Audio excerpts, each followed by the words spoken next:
sure hope this is edible.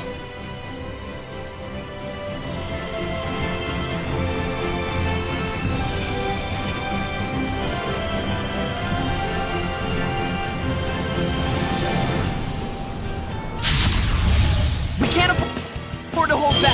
Let's do it! No straight! Not yet!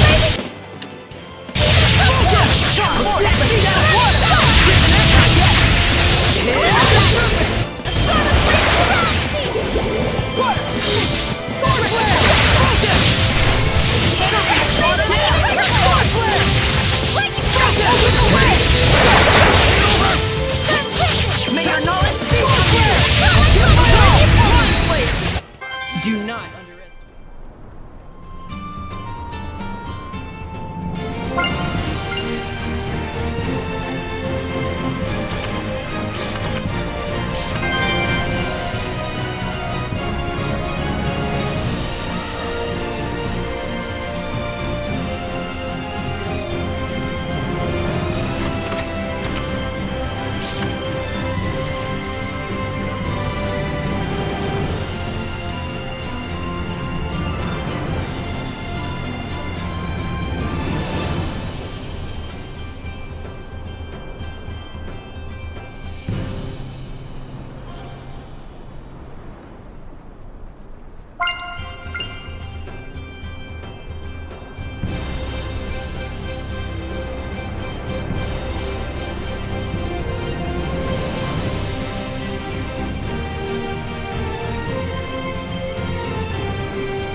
It's a fine day for some fusion!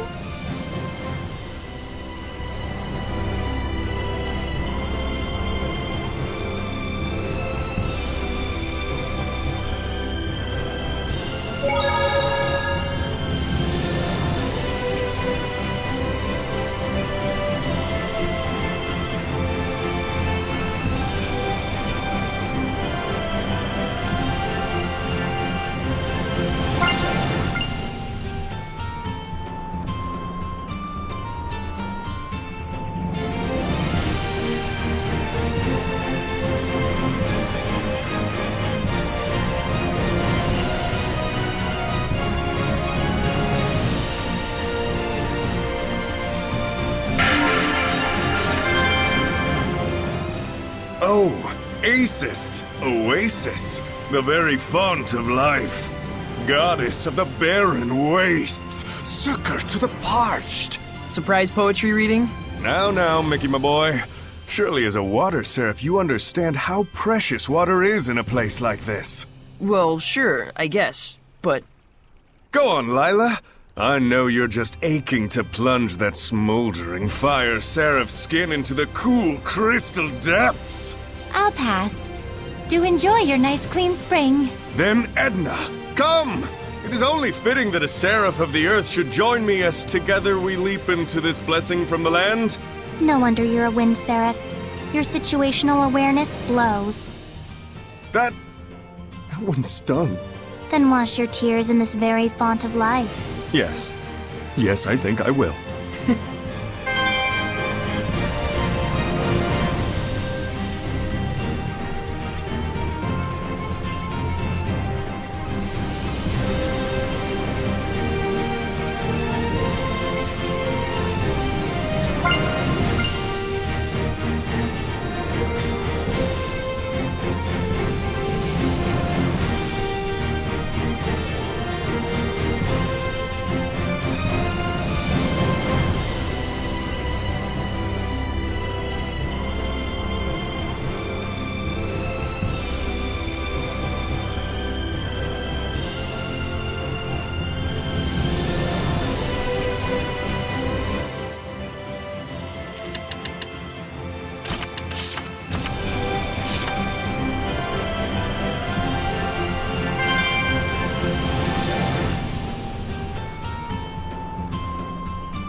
job, Nickley.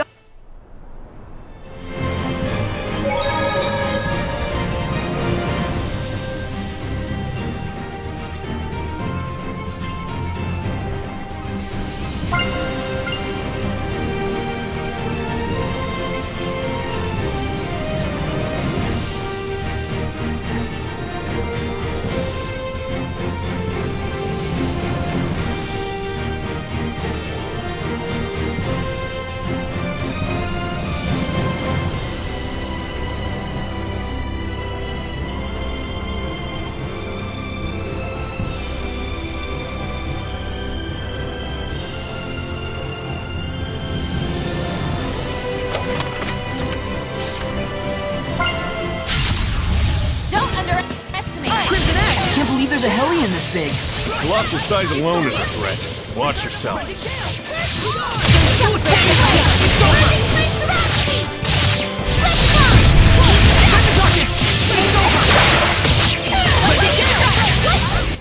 Everyone okay?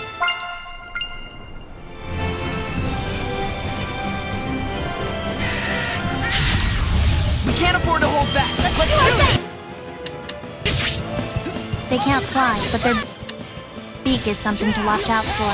Is there a problem if it can't fly?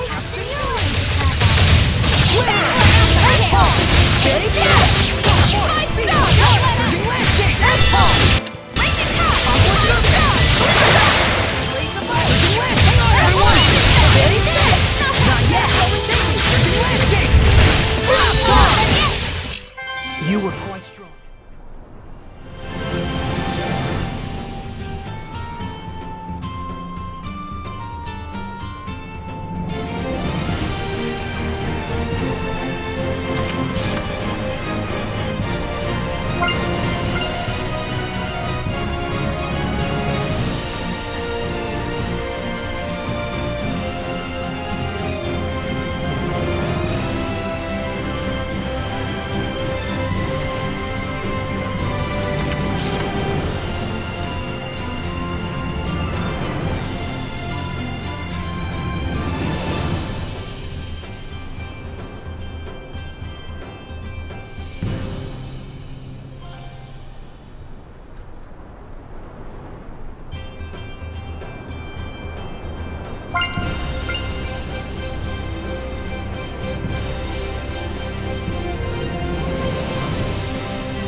Cactus with flowers.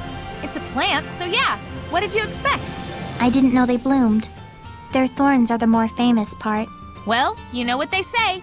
Every rose has its thorn. That's plant racist, you know. Plant racist? Many plants have pretty flowers. A certain subset have thorns. Why do the roses get a proverb out of it? Pure arrogance is what it is. A rosaceous conspiracy to oppress all other flora. Right. Okay, then can you think of a good cactus proverb? Every cactus has its flower. Jinx! I should have tried harder.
Even a scorpion can prove a very dangerous hellion. If only I could tell which ones were male or female.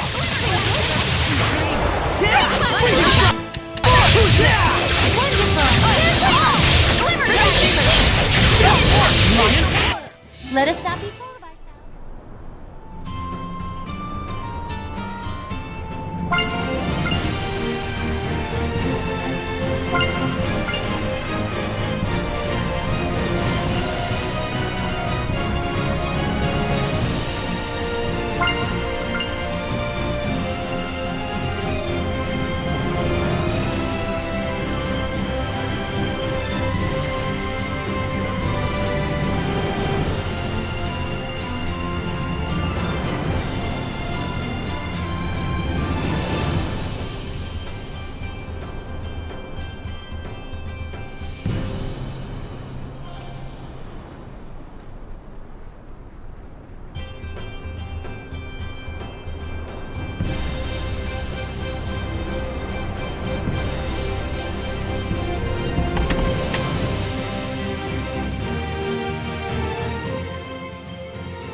Maven! Old man! Hey there, Saray, young lady. You look well. Glad we found you. Have you learned anything about Nautilus? Right down to brass tacks, I see. Nothing much, I'm afraid. Listen, Maven. I do understand this infringes on the taboo. But Saray is the only shepherd we have right now. Please, I ask you to lend him your power so that he may walk his path without regrets. Maven, you can really hear them? Huh? What are you talking about? Storyteller, we need you. I see. So this man is the current storyteller of time. Storyteller? You must really be in a bind this time, huh? I won't say we aren't. I shall lend you my power. But you do know what that means, don't you? Yes. You're a scary one, lass. Well, I'm lost. Seriously, Lila, Maven, can someone please explain what's going on? Now, hang on a minute. Do you understand how momentous of a decision you're presenting me with here? Wait a minute. Is this the taboo Lila mentioned earlier? That's correct. But as an explorer, I'll give you a bit of advice. If it doesn't all add up, the sensible conclusion is that you're missing a piece somewhere. Also, relics are not only to be found in ruins. Remember that. Are you talking about the Urth and Historia? It's true, we only got bits and chunks out of those. What is it you know? For now, just search and trust your hunches. Everything else starts from there. You never could give a straight answer. I'll be sticking around here. Come back once you're satisfied in your search. Got it. We'll be back. Thanks a lot, old man.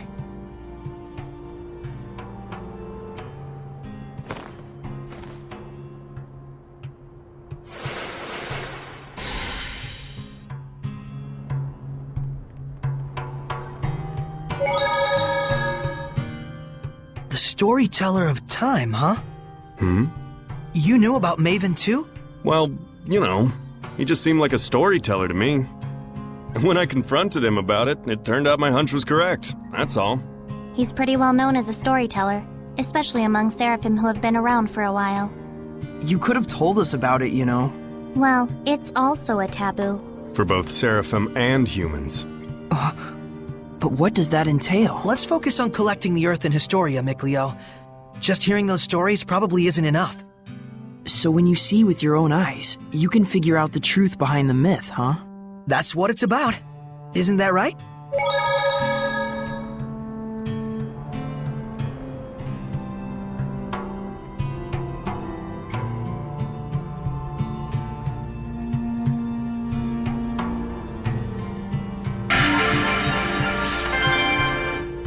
That's a funny thing they've got here. A doll inside of a doll. Oh? You see them a lot in the north. It's folk art. You don't think... maybe it's meant to symbolize the relationship between Seraphim and humans? Whoa, I wouldn't go overthinking it. But look, they specifically chose this odd configuration. There has to be some meaning behind it. don't you think? Undoubtedly. So what would you say it means then, having a human inside of a seraph? Well, maybe it represents the distinct personality inside each seraph? No, hold on.